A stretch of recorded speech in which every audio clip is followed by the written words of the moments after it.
Education here at Sun can be an excellent choice for any students. నమస్తే, welcome to Suman TV. నేను మీ సాయి. ఆంధ్రప్రదేశ్లో 2 MLC స్థానాలకు తాజాగా notification వచ్చింది. దీనికి సంబంధించి కూటమి నుంచి ఎవరు అభ్యర్థులుగా ఉండబోతున్నారనేది ప్రశ్నగా మారింది. అనేక మంది ఆశావాహులు ఉన్నారు. సో దీనికి సంబంధించి మనం మాట్లాడుతూ మనతో పాటు Suman TV news chief editor Keshav గారు ఉన్నారు. కేశవ్ గారు నమస్తే. నమస్తే. సో 2 ఎమ్మెల్సీ స్థానాలకు ఎట్టకేలకు నోటిఫికేషన్ అయితే విడుదల చేశారు. చాలామంది ఆశావాహులు ఉన్నారు కూటమిలో. సో 2 కూటమికే దక్కుతాయనేటువంటి ఒక అంచనా అయితే ఉంది. బట్ ఎవరు ఆ 2 అభ్యర్థులు అనేటువంటి ప్రశ్న. అంటే కూటమిలో అనే కంటే తెలుగుదేశంకే 2 ప్రాధాన్యం ఇచ్చేటువంటి అవకాశం కనిపిస్తుంది. ఎందుకంటే ఇద్దరు అభ్యర్థులు రాజీనామాలు చేయకుండా కూడా పార్టీ మారిన నేపథ్యంలో వాళ్ళ మీద అనర్హత వేటు వేసి ఆ రాజీనామాలను ఆమోదించినటువంటి పరిస్థితి, అంటే ఒక రకంగా ఊస్టింగ్ చేశారు. ఆ ఇద్దరు నాయకులు కూడా తెలుగుదేశం పార్టీలోనే జాయిన్ అయ్యారు. సి రామచంద్రయ్య గారు ఎమ్మెల్యేల కోటా నుంచి వైసీపీకి ఎన్నికైనటువంటి ఎమ్మెల్సీ ఆయన.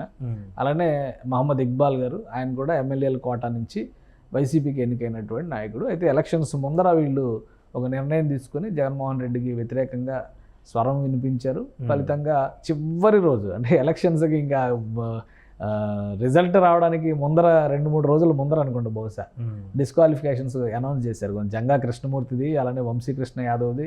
ఇంకా ఇవి 2 ఎమ్మెల్యేల కోటాలో భర్తీ చేయబోయేటువంటివి. ఒకవేళ జగన్మోహన్ రెడ్డి గారు గెలిచుంటే అవన్నీ మేమే భర్తీ చేసుకోవచ్చు అనేటువంటి ఒక ఆలోచన చేసి ఉండొచ్చు అప్పుడు. బట్ ఇప్పుడు వన్ సైడెడ్గా జరిగింది కాబట్టి 134 స్థానాలు, 135 స్థానాలు టీడీపీకి ఉన్నాయి. కాబట్టి ఈ 2 సీట్లు పక్కాగా టీడీపీ గెలుచుకునేటువంటి సీట్లు. ఇంకా మిగతా ఇంకొక 4 ఉన్నాయి. టీచర్స్ కాన్స్టిట్యున్సీలో 1 ఖాళీ ఉంది. అలానే స్థానిక సంస్థల్లో ఒక 2 ఖాళీ ఉన్నాయి. సో ఈ టెన్యూరిటీ అయిపోతున్నాయి కూడా, ఇంకోటి ఏదో ఒకటి ఉన్నట్టుంది. సో మొత్తం ఒక 5-6 ఖాళీలు వస్తున్నాయి రాబోయేటువంటి రోజుల్లో. ఫస్ట్ అయితే ఈ రెండింటికి నోటిఫికేషన్ రిలీజ్ అయింది. జూలై 2వ తారీఖున నామినేషన్స్ సబ్మిట్ చేయాలి. జూలై 3వ తారీఖున స్క్రూటినీ ఉంటుంది. జూలై 5న నామినేషన్ల ఉపసంహరణ ప్రక్రియ ఉంటుంది. అలానే జూలై 11వ తేదీన ఒకవేళ ఓటింగ్కి వెళితే జూలై 11వ తేదీ ఓటింగ్ అయ్యేటువంటి అవకాశం. కానీ ఒక్కొక్క నామినేషన్ రావచ్చు. వైసీపీ అభ్యర్థులు పెట్టడానికి కూడా అవకాశం లేదు. కాబట్టి వీళ్ళిద్దరే ఎవరిని డిసైడ్ చేస్తే వాళ్ళు టీడీపీ క్యాండిడేట్సే గెలిచేటువంటి అవకాశం ఉంటుంది. బహుశా నామినేషన్స్ ఉపసంహరణ ప్రక్రియ తర్వాత ఏకగ్రీవం ప్రకటన ఉండేటువంటి ఛాన్సెస్ ఎక్కువగా ఉన్నాయి. ఎవరి వల్ల అయితే ఈ ఎన్నికలు వచ్చాయో ఆ అభ్యర్థుల్ని టీడీపీ నిలబెడుతుందా, లేకుంటే వేరే అభ్యర్థులను నిలబెడుతుందా? ఇక్కడ అదే ఒక ఆసక్తికరమైనటువంటి చర్చ ఏంటంటే, ఇప్పుడు వీళ్ళిద్దరికీ కూడా రామచంద్రయ్య గారికి తక్కువ ఉన్నట్టుంది, 2 years టర్మ్ ఉన్నట్టుంది. ఈయనకి ఇక్బాల్ గారికి 4 years దాకా ఉన్నట్టుంది. సో అంటే వీళ్ళిద్దరూ కూడా ఒక కీలకమైనటువంటి సమయంలో పార్టీలోకి వచ్చారు. వాళ్ళు రావడం అనేది కూడా రాయలసీమలో ముఖ్యంగా కలిసి వచ్చినటువంటి అంశం. కాబట్టి మైనారిటీ కోటా కింద ఇక్బాల్ గారిని మళ్ళీ కొనసాగించేటువంటి అవకాశం ఉంది. టీడీపీ సీట్ ఇవ్వచ్చు అనేటువంటి సంకేతాలని, plus Rayalaseema quota, minority quota 2 Rayalaseema సీట్లే. బట్ ఇంకొకటి మాత్రం 3 పేర్లు వినిపిస్తున్నాయి. రామచంద్రయ్య గారిని కూడా పక్కన పెట్టే పరిస్థితి లేదు. ఎందుకంటే చాలా సీనియర్ మోస్ట్, గతంలో తెలుగుదేశం పార్టీలో ఆయన మంత్రిగా కూడా పనిచేసినటువంటి వ్యక్తి, ఎంపీగా పనిచేసినటువంటి వ్యక్తి. సో ఇవన్నీ ఉన్నాయి. కాబట్టి ఆయనకి అవకాశం మరోసారి ఇస్తారా, లేదా ఆయన సామాజిక వర్గం నుంచే వంగవీటి రాధా పట్ల చంద్రబాబు నాయుడు గారు ప్రత్యేకమైనటువంటి అభిమానం చూపిస్తున్నారు. ఎలక్షన్స్ సమయంలో 2019 ఎన్నికల్లో ఓడిపోయినప్పటికీ కూడా ఆయన పార్టీ కోసమే నిలబడ్డారు. రకరకాల ప్రలోభాలు వచ్చినప్పుడు కూడా ఆయన వైఎస్ఆర్సీపీ వైపు వెళ్ళలేదు. సో ఈ అంశాలన్నింటినీ దృష్టిలో ఉంచుకొని రాధాకి ఒక అవకాశం ఇవ్వచ్చు అనేటువంటి చర్చ పార్టీలో అంతర్గతంగా జరుగుతుంది. వీటితో పాటు మరొక అభ్యర్థిగా ఎక్కువ వినిపిస్తున్నటువంటి పేరు ఏంటంటే, పిఠాపురం నుంచి ఉన్నటువంటి ఎస్విఎస్ఎన్ వర్మ గారు. ఆయన పవన్ కళ్యాణ్ కోసం సీటు త్యాగం చేశారు. ఆ సమయంలోనే ఆయన కొంచెం రెబల్గా తయారయ్యేటువంటి సమయంలో చంద్రబాబు నాయుడు గారు ప్రత్యేకమైనటువంటి హామీ ఇచ్చారు, ఎమ్మెల్సీ చేస్తారని. అలానే ఎమ్మెల్సీ అయిన తర్వాత మంత్రి పదవి కూడా ఇస్తారనేటువంటి చర్చ కూడా జరుగుతుంది. సో అటు నుంచి చాయిస్ ఎవరిని తీసుకుంటారు, ఒక సీటు విషయంలో ఒకవేళ క్లారిటీ వస్తే 2వ పర్సన్ ఎవరవుతారు అనేది ఆసక్తిగా మారింది. ఇంకోటి ఏంటంటే, ఈసారి కూటమిగా పోటీ చేసినప్పటికీ టీడీపీలో 3 ఎమ్మెల్యేలు మైనారిటీ కోటా నుంచి, ముస్లిం వర్గాల నుంచి 3 ఎమ్మెల్యేలు గెలుపొందారు. ఒకరికి ఎన్ఎండి ఫారూక్కి మంత్రివర్గంలో కూడా చోటు ఇచ్చారు. సో ఇంకా మళ్ళీ ఇక్బాల్ గారికి తర్వాత వచ్చేటువంటి కోటాలో భర్తీ చేయడం ద్వారా ఈసారి సీట్లు రామచంద్రయ్య గారికి, ఇటు వర్మ గారికి ఇస్తారనేటువంటి ఒక ఆప్షన్ కూడా కనిపిస్తుంది. ఎందుకంటే వర్మ గారికి సంబంధించి చూస్తే కనుక సామాజిక వర్గాల పరంగా క్షత్రియ సామాజిక వర్గానికి అసలు మంత్రివర్గంలో ఎక్కడ చోటు దక్కలేదు. ప్లస్ స్టాట్యుటరీ పొజిషన్స్లో కూడా ఎక్కడ క్షత్రియ సామాజిక వర్గానికి చోటు దక్కలేదు.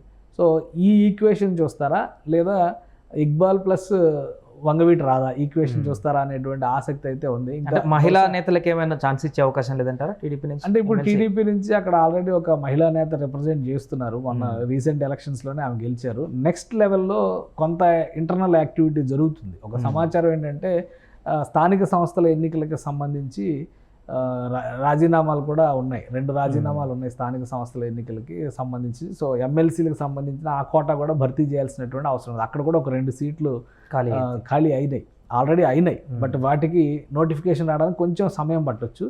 అందుకనే టీడీపీ కూడా వ్యూహాత్మకంగా వ్యవహరిస్తుంది. ముఖ్యంగా మున్సిపాలిటీలకు సంబంధించి రాష్ట్రంలో 31 మున్సిపాలిటీలు ఉంటే 31 మున్సిపాలిటీల్లో వైసీపీ చైర్మన్లు టీడీపీలోకి రావడానికి సుముఖంగా ఉన్నారు అనేటువంటి ప్రచారం జరుగుతుంది. సో అక్కడ వైసీపీ ఓటమి తర్వాత పదవుల్లో ఉన్నటువంటి వైసీపీ నాయకులు చాలామంది కూటమి నాయకులతో సంప్రదింపుల్లోకి వెళ్తున్నారు. సో ఆ ఈక్వేషన్ని ఏ విధంగా చూస్తారు? సో అది ఇక్కడ ఇంపార్టెంట్ అవుతుంది. నెక్స్ట్ వచ్చేటువంటి రెండిట్లో ఒకటి జనసేనకి ఇవ్వచ్చు, ఒకటి టీడీపీ తీసుకోవచ్చు అనేటువంటి అంశం కూడా కనిపిస్తుంది. సో అందుకని ఈ ఈక్వేషన్స్ని దృష్టిలో పెట్టుకొని ఒకవేళ స్థానిక సంస్థల కోటాలో వచ్చే దానిలో వర్మని అకామిడేట్ చేస్తే కనుక వంగవీటి రాధా గారికి ఇప్పుడు ఇమీడియట్గా అవకాశం ఉంటుంది. సో తర్వాత అటు ఇక్బాల్ కానీ రామచంద్రయ్య గారు కానీ, అంటే ఒకవేళ రామచంద్రయ్య గారికి అకామిడేట్ చేస్తే రాధా గారికి ఉండదు, రాధాకి ఇస్తే రామచంద్రయ్య గారికి ఉండదు. సో ఈ ఈక్వేషన్లో ఎవరిని ఫైనల్ చేస్తారనేది ఆసక్తికరంగా మారుతుంది. స్థానిక సంస్థలకు సంబంధించినటువంటి వ్యూహాన్ని బట్టి బహుశా చంద్రబాబు నాయుడు గారు ఒక నిర్ణయం తీసుకునేటువంటి అవకాశం ఉంది. ఎందుకంటే జంగా కృష్ణమూర్తి గారి నియోజకవర్గం ఆయన పైన కూడా అనర్హత వేటు వేశారు. అలానే వంశీకృష్ణ యాదవ్ జనసేన నుంచి విశాఖ దక్షిణ నియోజకవర్గం నుంచి ఎమ్మెల్యేగా ఎలక్ట్ అయ్యాడు. సో ఆయన పైన కూడా అనర్హత వేటు పడింది. సో ఆ సీట్లకు సంబంధించి కూడా ఓటింగ్ ఉంటుంది కాబట్టి అతి త్వరలో దానికి కూడా నోటిఫికేషన్ వచ్చేటువంటి అవకాశం ఉంటుంది. సో ఈ 4 సీట్ల పైన ఉండేటువంటి ఈక్వేషన్స్ ఆధారంగానే చంద్రబాబు నాయుడు డెసిషన్ తీసుకునేటువంటి అవకాశం చాలా స్పష్టంగా కనిపిస్తుంది. రాయలసీమకి మైనారిటీ కోటాకి న్యాయం చేయాలంటే ఖచ్చితంగా ఇక్బాల్ ఆ ప్లేస్లోకి వస్తారు. రాయలసీమ కోటాలో కనుక ఇక్కడ భర్తీ చేస్తే ఇంకొక సీటు కోస్తాలో రిఫర్ చేసేటువంటి అవకాశం, అది రాధాకి ఎక్కువ ఛాన్సెస్ కనిపిస్తుంది. ఇంకా వారం కూడా లేదు కాబట్టి ఎప్పుడు ప్రకటించేటువంటి అవకాశం? మ్యాక్సిమం 30వ తారీఖు కల్లా దీనిపైన ఒక క్లారిటీ ఇచ్చేటువంటి ఛాన్సెస్ ఉన్నాయి. ఎందుకంటే 2వ తారీఖు నామినేషన్స్ లాస్ట్ డే కాబట్టి 31వ తారీఖు నెక్స్ట్ ఉన్నది. సో ఒక మ్యాక్సిమం 3-4 డేస్లో దీనిపైన ఖచ్చితంగా ఒక డెసిషన్ అధికారికంగా వెలువరించాల్సినటువంటి పరిస్థితి అయితే కనిపిస్తుంది.